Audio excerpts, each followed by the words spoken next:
Hey everyone, welcome to this presentation. My name is Manan and I'll be talking about my project for this summer, which was Newman Dashboard. It is a web UI companion for Newman to control, view, and debug runs. So first things, let's talk about me. My name is Manan. I'm from Delhi Technological University. I am currently pursuing an undergrad in computer engineering, and I'm really passionate about how to design good software and contributing to open source. Besides that, I play basketball and I read a lot. Uh, so regarding my project, the team consisted of the mentors were Utkarsh, who is also known as Kuditwa. There was Shivangi, and I was a student there. So now let's talk about Newman Dashboard as a project.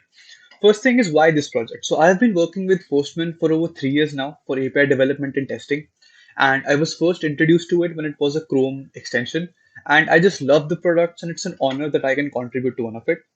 Newman Dashboard was a full stack project which was addressing some core limitations of the command line, right? So when you're on the command line, you cannot unlock deeper insights to your data. You cannot show charts, you cannot show animations, which are way helpful to understand information quickly and easily. So that is why it was necessary to move to a GUI companion for Newman so you can unlock these deeper insights. So we noted multiple advantage points for the GUI. Number one, users would be able to monitor multiple runs from a single endpoint instead of opening multiple terminal windows. They would be able to execute control commands like pausing and aborting a run. They would be able to monitor the CPU and memory usage. They would be able to get instant visual feedback of the run status, errors, and execution time. This and again, the issue was that the CLI was limiting the visual data which we can provide to the user. Now there would be no such limitation, so the user can unlock deeper insights to how their run is executed. The tech stack for the front end, we use React.js along with Next.js for serving. We use MobX as the store and Tailwind CSS and SCSS for styling. For the backend, we use Node.js and Express plus Socket.io. The tech stack is very similar to what Postman has been following throughout, and it's a tried and battle tested solution which we move forward with. Now let's talk about the project timeline. The first period was the community bonding period. We spent a lot of time here discussing multiple solutions for this project and how we can implement them. I was able to connect with a lot of fellow GSOC students and the community who were very helpful and gave me their insights towards this project. I was also able to set up the base project, including linting into the test suite. In the first part of the coding phase, I set up the CI pipeline and code coverage. This ensured that the other parts of the code which I push would be reliable. We also then created the pub sub architecture between the front end and the Newman runs and all the components required for it using the daemon and the reporter. In the second phase of coding, we moved to a full-fledged front end. Initially, it was just plain HTML and CSS. Now we moved to React.js, MobX with Tailwind.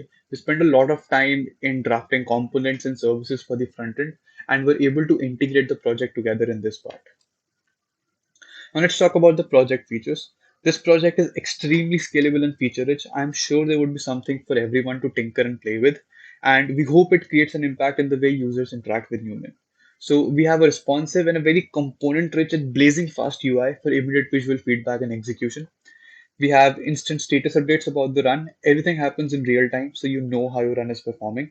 We have a very data-rich console for every run, which provides information like the status, errors occurred, memory and CPU resources under use, and so much more. We have an in-memory data store, which ensures that all the runs you are executing with dashboard, they are recorded and they survive multiple sessions of the dashboard. So when you close the dashboard, it's not that the runs are gone, they will stay. And we have spent a lot of time on documenting the project architecture and structure so you can get quickly up to date and start using dashboard ASAP. Let's talk about the accomplishments. We were able to accomplish a lot from this project. I learned so much with this project, but again, some things stand out and I want to talk about them. First of all, we were able to write 4,000 lines of code, over 4,000 lines of code, including services, classes, and tests. We were able to set up CI pipelines and a very strong testing suite to make sure that our code is reliable. We were able to merge 25 pull requests and close 10 plus tickets across the project and follow the Kanban workflow. We were able to achieve near instant response rates between the execution of control commands from the UI to the Newman run using socket.io. Now let's talk about the project demo. To start the dashboard, first you need to execute the primary binary, which would be present in the npm package which you would publish. The moment you execute that code, you will get a success message that the dashboard is up at localhost 5001. So when you visit it, the dashboard would be ready for you to use. This is the front end of the dashboard. Now, when you have to execute runs which are captured by the dashboard, you just need to add a little bit of extra code. You need to add dashboard as a reporter. You can also use a companion reporter like CLI to make sure it logs in the terminal as well. Now, when you execute it, this run would be captured by the dashboard. You can now pause this run. For example, as you can see, the run is paused. You can resume this run. This is there so you can pause your run progressively and view how it performs at those stages. You can also unlock some very deeper insights about this run. For example, the CPU usage, the memory usage, the time when this run started, along with the status of that run. You also get detailed insights about how the iterations are performing, something very similar to the CLI. So you get if your assertions have passed or not, what are the requests being executed, the status code, the time, and so much more. You can also abort your run to understand it better, how it performs at certain stages. Now, when you abort it or when the run completes, you would also get some average CPU usage and average memory usage stats. This is the home page where every run is being logged. So if I start another one, that run will also get logged here where you can perform control commands. The data is dynamic.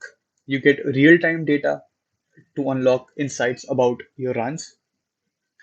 Now, all this data is persistent. So even if I refresh my page, the data stays.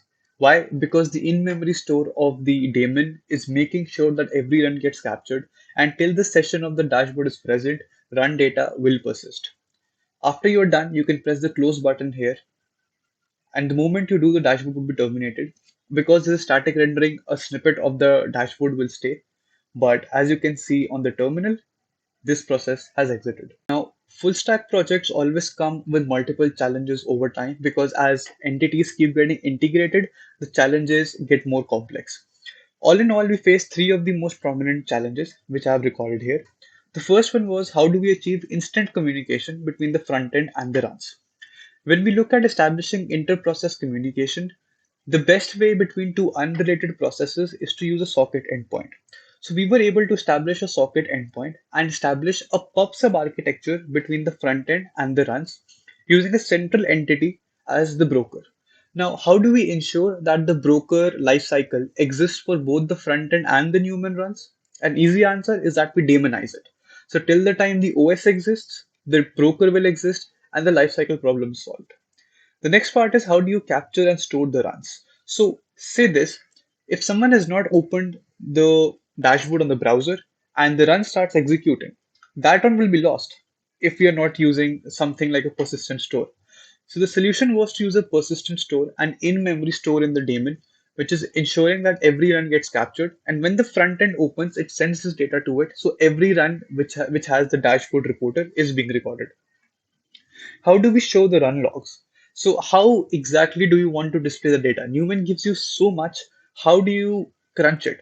So for the initial step of it, we thought we should go with replicating something what the CLI reporter presents because the CLI reporter is something what Newman users are most familiar with. So we can use it as a launchpad and then keep adding more and more information to provide to the user. The next part is the scope of this project. How can we develop it more? So this project is so exciting. It has so much ability to scale and grow, especially when you now have a GUI to log your data. I think with this base structure, we can really take this project wherever we want to. Some of the developments which I also want to work with and would be amazing if I can get the support of the community would be to first publish and pack this as a NPM package via Postman. Second would be to crunch the data by Newman. Newman gives you so much data, we need to start crunching it using charts and other animations to show it to the user. We can use charts to show the CPU and memory usage, so we can indicate spikes when a particular run takes too much time or if it's taking too many resources and so on and so forth. We can learn more from dashboards like PM2 and provide data like HTTP latency, loop delay, and so much more. In my overall experience, I'm so thankful to the folks at Postman for this amazing opportunity. I learned so much about software development in this summer, about technical writing, system design, architecture, coding practices, and so much more. I would not have been able to learn this anywhere else. A huge shout out to my mentors Utkarsh and Shivangi. They were so helpful, understanding, and patience. Their insights and reviews were so helpful in shaping the project where it is today. They were solving my doubts, they were always there to guide me. They were not only mentors for this project, they were also mentors towards me as a student and a budding software developer. I'm really looking forward to continue working on this project with the help of the community now. And I think we can all take this project to the heights where it can go to and give a very new experience to the users of Newman. Thank you so much for this opportunity. And that is it from my side. Thank you, everyone. Thanks a lot.